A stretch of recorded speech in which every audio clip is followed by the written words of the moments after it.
Não há coisa mais fria do que o conselho cuja aplicação seja impossível. Confúcio. No mesmo horário do dia anterior, o barulho na porta lateral da padaria despertou Ian, que abriu a janela. A transação era outra dessa vez. O movimento, que parecia um roubo, o fez abrir levemente o vidro da janela para tentar ouvir melhor.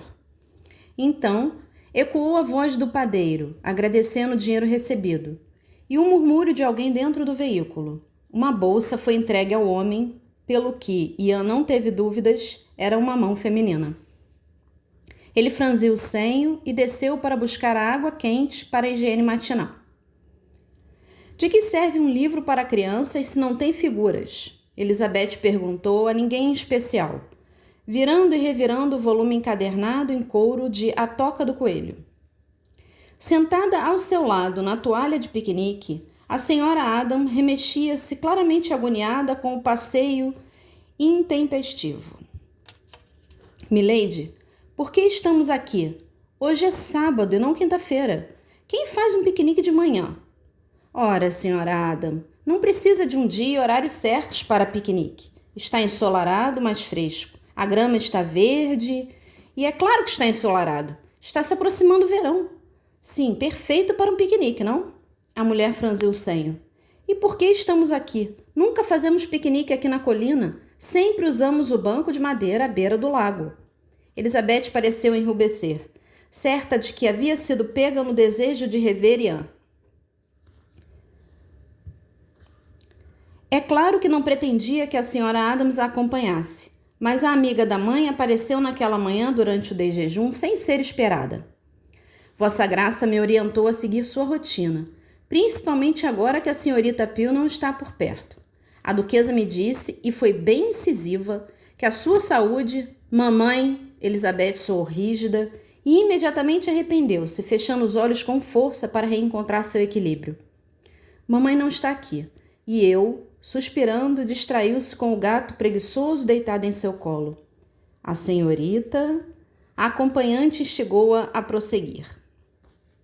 Eu não preciso mais dessa rotina tão rigorosa. A senhora concorda se apareceu em uma quinta-feira e não em um sábado, como costuma fazer. Fiz bem em aparecer.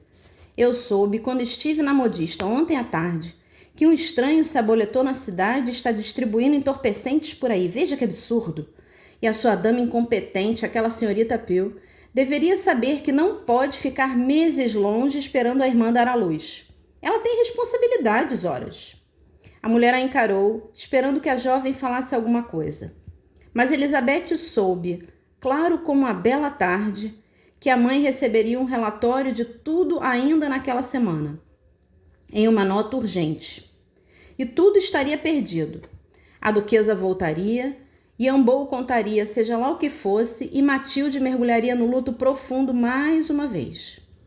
O olhar da senhora Adam era faiscante e, como poucas pessoas, conseguia fazer Elizabeth sentir-se ainda uma criança nervosa pega em flagrante. A mulher, uma das damas de companhia da mãe há mais de 20 anos, era não apenas fofoqueira, como tendenciosa em tudo. É um viajante que pegou o caminho errado, senhora Adam. Já deve estar de partida. Mentiu, certa de sua própria idiotice. É claro que a mulher sabia que Ian não ia embora tão cedo. Eu o orientei na direção correta quando esteve aqui. Com a inverdade estampada no rosto e a mentira estúpida pesando na consciência, Elizabeth recebeu a repreensão do olhar inquisitivo da senhora Adam. No relatório que a mãe obviamente receberia, então, estaria a descrição minuciosa de sua recém-adquirida contumácia para a distorção dos fatos. É claro que Elizabeth era boa em absolutamente tudo o que fazia. Sendo assim, conseguiu tornar um problema relativamente simples em um imbróglio. Orientais não são familiarizados com nossos costumes, a senhora certamente sabe disso. As sobrancelhas espessas da idosa se curvaram de forma ainda mais inquisitiva. Eu sei? O que a faz acreditar que eu sei alguma coisa sobre orientais? Com a elegância e a graciosidade que faltavam nela mesma, o gato de Elizabeth despertou e raspou a pata no focinho, acariciando a si mesmo. Então, miou baixinho para lugar nenhum e voltou a cochilar, cumprindo seu papel de tornar o constrangimento de Elizabeth ainda mais evidente. Ela grunhiu. Ao seu lado, Rainha levantou as orelhas e balançou, sacolejando levemente o rabo como se quisesse brincar. Talvez fosse a chance de fugir do interrogatório. Senhorita Elizabeth, o que o oriental queria? A mulher perguntou com firmeza e lentidão. Elizabeth empurrou o gato e ficou de pé, passando a mão pela saia e evitando o contato visual com a idosa. Respondeu o melhor e mais lacônico não sei que pôde. Fez sinal para a rainha, batendo na coxa. Eu preciso ir, senhora Adam, inspirou. Nós precisamos ir. Devo visitar a professora para conversar sobre esses livros, sacolejou o pequeno calhamaço. É chato demais para despertar o interesse dos pequenos. Não tem imagens, não tem... Ela se interrompeu quando ouviu passos e virou. Cor. A voz inquietante de Ian Bow completou sua frase. Senhor Bow, o que faz aqui? Seus olhos tilintaram entre o homem e a acompanhante, que insinuava a impropriedade daquela presença de todas as formas não verbais. Vim visitá-la. Ele pulou do cavalo ainda nos últimos passos, aterrissando com elegância no chão. Uma nova bata, igualmente aprumada, esvoaçou-se ao seu redor. Por um instante, Elizabeth se pegou imaginando de onde ele tirava tantas roupas. O pensamento foi efêmero, logo interrompido pelo latido animado do canino traidor. Ian não imaginou que ela estivesse acompanhada e isso, ele percebeu, adiaria ainda mais o início das histórias sobre os dois lordes. O que não era uma notícia, eis que poderia prolongar o tempo na companhia dela. E trouxe outro perfume, disse com um sorriso. Elizabeth trincou os dentes. Logicamente, a ênfase não passou despercebida por sua carcereira. Milady, a senhora Adams sussurrou, levando um rubor ainda mais inconveniente às bochechas de Elizabeth. Do que ele está falando? Ian sorriu, divertindo-se com aquilo tudo, e Elizabeth revirou os olhos. Senhora Adam, me permita apresentá-la ao Sr. Ian Bow. Ele é... O homem se adiantou alguns passos e a acompanhante ofereceu a mão, repreendendo tudo na postura do oriental. Sou o aprendiz do boticário. Ele buscou a mão da idosa, sem luvas. Elizabeth teve a nítida percepção de que naquela relação de trabalho o boticário deveria aprender muito com Ian Bow.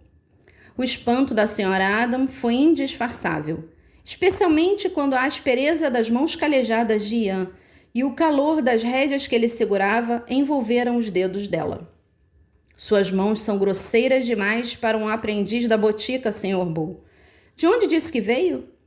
Ian pareceu achar graça e duas meia-lua nasceram em seus olhos, curvadas para baixo na mais divertida dupla de sorrisos invertidos que Elizabeth já vira. Acho que não, senhora. Acho que não disse, senhora. A acompanhante cerrou os olhos e apertou as mãos à frente do corpo. Claro que não. Era uma reprimenda, um deboche e uma dispensa. Tudo educadamente colocado em 3 palavras. Como se ignorasse a questão, ele voltou ao cavalo e abriu o alforge, tirando um vidro pouco maior que o anterior, igualmente amarrado com uma cordinha vermelha, e entregando-o a Elizabeth. Ela não podia, mas aceitou o presente e imediatamente levou ao nariz. A fragrância era mais doce que a anterior, com notas amadeiradas suaves. Eu teria trazido um vidro para a senhora, se soubesse que a encontraria, senhora Adam. Ele disse. Achei que a senhorita Elizabeth estaria sozinha.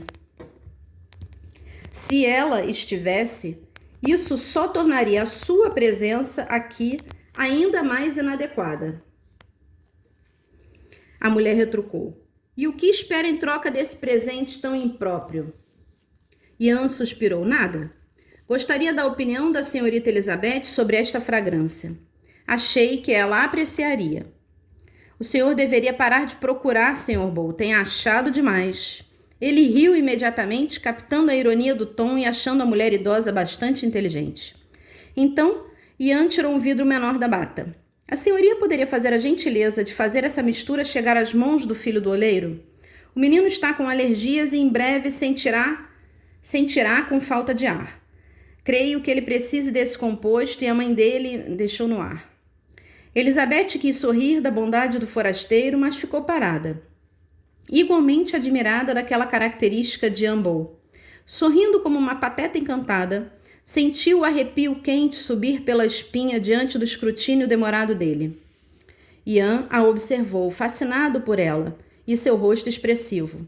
Então, a encarou por alguns momentos, fez uma reverência, acariciou as orelhas do cachorro carente de Elizabeth e montou novamente no cavalo. Eu acho, sorriu para a senhora Adam antes de encarar a jovem dama, que a senhorita apreciará o perfume. Mas sou receptivo às suas críticas, senhorita Elizabeth. Ele deixou claro que não teria a mesma cortesia com outra pessoa. A senhora Adam trincou os dentes e Elizabeth achou que ela acabara de ficar banguela. Acomodando o estranho gorro de lã na cabeça novamente, Ian partiu. Só então Elizabeth percebeu que estivera calada praticamente o tempo todo, o que era bastante atípico dela mesma. Quando ouviu a voz da acompanhante ao seu lado, afastou os olhos da figura elegante do cavaleiro que sumia no horizonte. Perdido? A senhora Adams parecia irritada. Sei.